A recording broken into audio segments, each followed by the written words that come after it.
Yeah, I got one. Hair jig.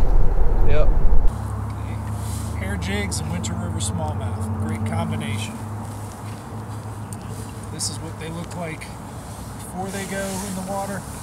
After they're in the water, they kind of come out looking like a wet rat. But that one looked good to this one. Nice 18-inch Susquehanna River smallmouth. Hitting mid 30-degree water.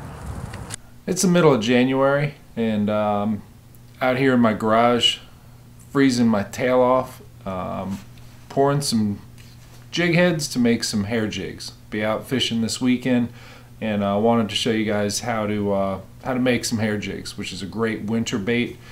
And I wanted to share with you actually how we make the Confidence Baits Alan's hair jig. Alan, one of our pro staffers, ties this very simple pattern that's usually the more simple patterns are the most effective ones.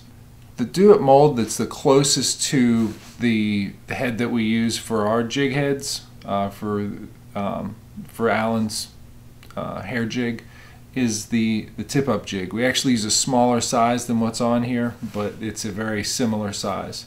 What we have is actually kind of halfway between the tip-up jig and the worm nose jig, both of which are really great Do-It molds. So we'll start by pouring our heads.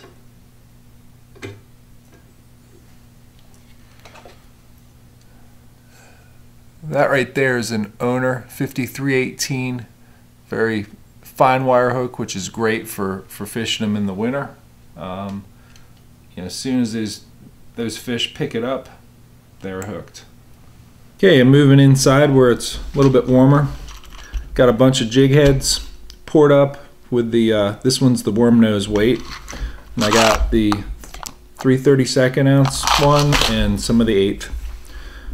Got that and a bunch of, and I used to cut it myself, but this is rabbit hide that's already pre-stripped. I think I'm gonna play around a little bit with, this is a bucktail, and I dyed them. I just used Rick clothing dye and boiled them in it and made some pretty interesting colors.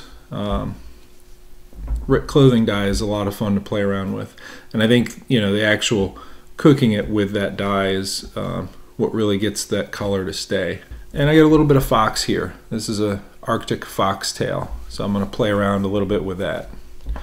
But the first one I'm going to do is just our most basic, and really what's over the years been my most productive tie, which is just a short segment of that you know, rabbit strip tied right on the shank, and a little bit of chenille. The chenille is something that is really just there to bulk up the collar area a little bit, and also provides a place for me to apply scent. Basically, it's like a scent sponge. I can put my smelly jelly or Mega Strike or Bio Edge or whatever scent you want to apply, and it's a good place for it. One note when you're applying scent to any hair jig is that you want to keep it away from the hair. With some of my hair jigs, like Alan's hair jig that we sell on the Confidence Baits store, we put chenille right on the collar, right in there, and that's so I can apply scent to it without putting it on the actual hair. If you put it in the hair, it'll ruin the action of a hair jig.